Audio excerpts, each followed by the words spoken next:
जी आप यहाँ मंदिर में? क्यों? आपके शहर में रह रही हूँ तो मंदिर नहीं आ सकती हूँ? नहीं नहीं, मैं तो बस पूछ रहा हूँ। और आप? मैं असल में आज बहुत शुभ दिन है। आज पूजा करने से मन की सारी इच्छाएं पूरी हो जाती हैं, मन के अरमान पूरे हो जाते हैं, इसलिए मैं पूजा करने के लिए आया। नाइस। और अब एक बार फिर अनी खड़ा तो है मंदिर के चौखट पर इस बार अनजाने में ही सही, पर झनक और अनी दोनों साथ में हैं, पूजा करने आए हैं। आप भी इसी वजह से आई हैं? हाँ, कुछ ऐसा ही समझ लीजिए। तो क्या मन्नत लेकर आई हैं आप कि आप बहुत फेमस डांसर बनना चाहती हैं? अरे एक सेकंड, मैं अपनी मन्नत क्यों बताऊं आपको? क्या मैंने आपसे पूछा? नहीं, पूछा नहीं, और पूछ के भी क्या होगा, क्योंकि मैं खुद के लिए कुछ मांगने नहीं आया। ओह, तो अपनी वाइफ के लिए मांगने आए होंगे। स्वीट। जी कह सकती हैं आप। तो क्या विश मांगी? वो इंसान अब इस दुनिया में नहीं है, जिंदा नहीं है वो तो। और आपको इस बात पे विश्वास नहीं है? विश्वास ना करने के अलावा और कोई ऑप्शन नहीं है मेरे पास। सब एक ही चीज कह रहे हैं और मैंने न्यूज़ भी देखी। और आज झनक के मन में बहुत सी सवाल है।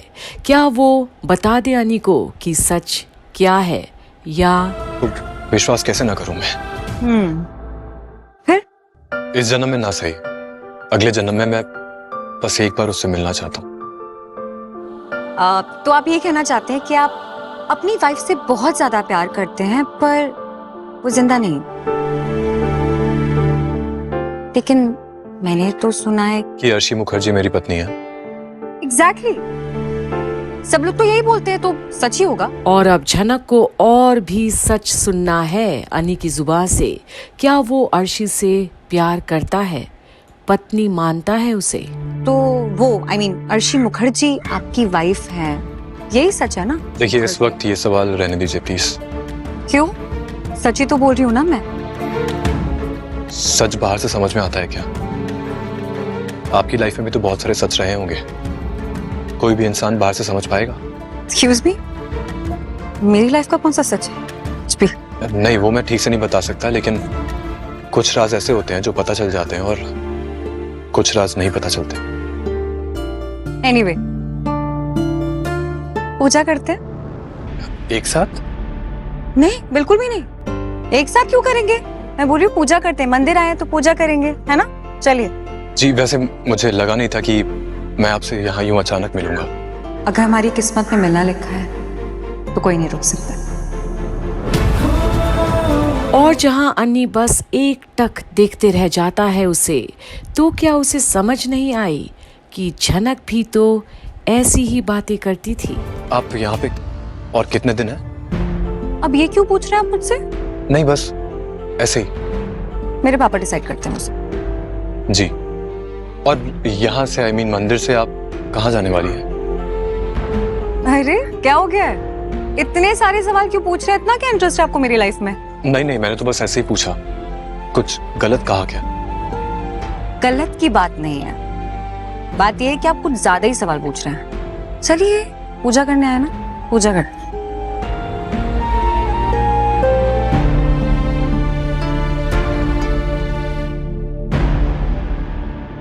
लोगों को मुसीबत के समय ही भोले बाबा की याद आती है। याद है ना, तुमको मैंने एक बात कहा था। क्या? जब तुम्हारे पति अस्पताल में थे और तुम भागी दौड़ी भोले बाबा के दरबार में आई थी, तो मैंने कहा था ना कि जब तुम्हारे पति ठीक हो जाएंगे तो उनको साथ लेकर के भोले बाबा के दर्शन के लिए आना।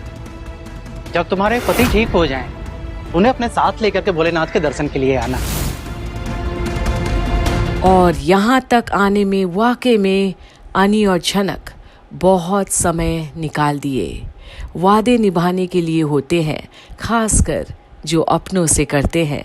और वाकई में आज किस्मत ने इन दोनों को मिलाया भी तो ऐसे, जहां अब भी अनी अपनी जान से भी प्यारी झनक को कहीं ना कहीं पहचानने में वक्त लगा रहा है।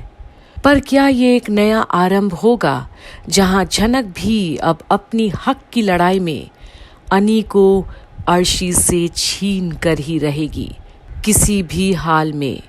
ये देखने के लिए बने रहिए छनक की सारी अपडेट्स पर, यहीं कंप्लीट बॉलीवुड पर, क्योंकि आने वाले समय में बहुत कुछ होने वाला है, जहां अनी और छनक आएंगे तो ज़रूर दोबारा।